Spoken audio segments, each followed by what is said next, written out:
We all tend to think more money equals more happiness, right? It's just sort of the default assumption. But what if that's not quite right? Or even what if sometimes more money actually means more stress? Yeah, that's a challenging idea. So today we're doing a deep dive into Jonathan Clements' book, How to Think About Money. He's got this background, Wall Street Journal, Citigroup. Criminal veteran. Exactly. And he offers this, well, surprisingly clear way to think about money differently. Worry less, make smarter choices, and actually get more happiness from your dollars. And what's really interesting is how he digs into our instincts, our gut feelings about money, which often push us in the wrong direction. Right. So our goal here is to pull out his key ideas, see how these ingrained habits trip us up, and maybe figure out how to rewire our thinking for financial success. Okay, so let's jump into the first big idea. Clements says money can buy happiness, but there's a catch. Always a catch. Yeah, only if you save really diligently first and then spend very carefully.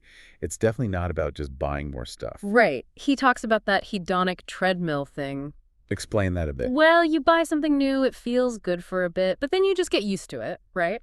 And you need the next new thing to feel happy again. It's a cycle. Okay, so if it's not stuff, how should we spend for happiness, according to him? This is where it gets interesting. He argues money's best use is buying first time and autonomy.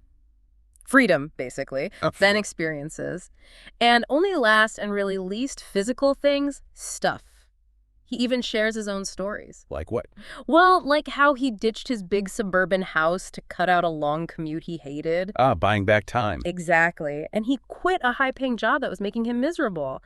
It really drives home that freedom, experiences, time with people you care about, that's where the real satisfaction is, much more than a fancy car or whatever. Using money to design the life you actually want. Makes sense. Precisely. So building on that, he then talks about something huge.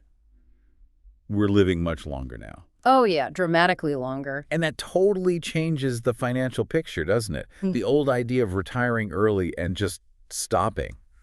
He says that's often not sustainable. And maybe not even desirable. He calls it a potential recipe for misery. Right. So what's the big financial move he suggests for this new reality of long lives? Social Security becomes really, really important here. He makes a super strong case for delaying claiming your benefits. Delaying until when? Until age 70, if you can.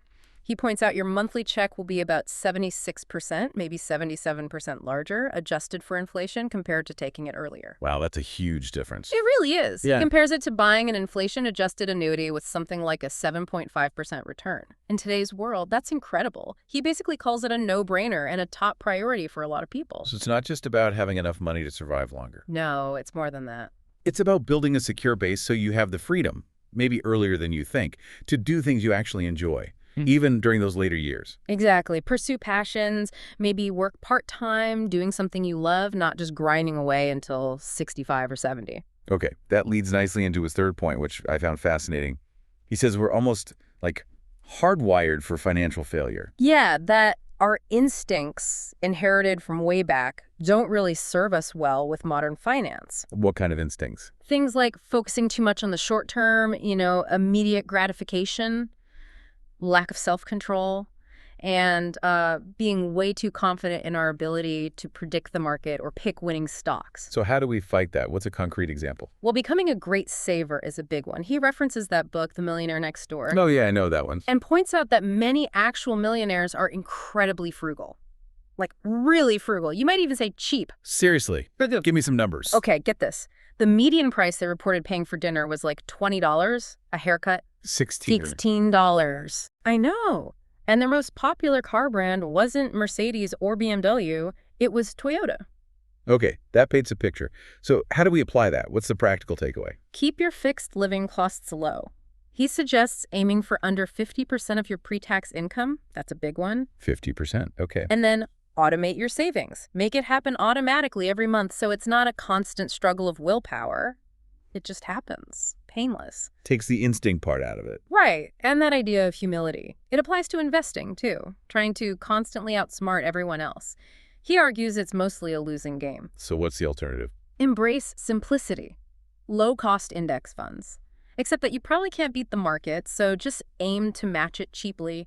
Don't let your overconfidence trick you into making things complicated and costly. It sounds like the overall message then is financial success isn't really about hitting some magic number in the bank. Not at all. It's about getting to a point where you have the financial freedom to live the life you actually want, aligned with what you value.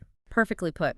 And that brings up a final thought, maybe a challenge for you listening. Yeah. If you've already managed to build enough wealth to support the life you genuinely desire, why would you then take big, unnecessary risks? Risks that could, snatch defeat from the jaws of victory. Good question. Protecting what you have becomes more important than chasing more gains you don't strictly need. Exactly. Sometimes it's more about minimizing the subtractions, avoiding those big mistakes, rather than just maximizing potential gains. So lots to think about there. Hopefully, reflecting on these ideas from Clements can help you think a bit differently about your own financial journey. They're simple concepts, but pretty profound when you dig into them.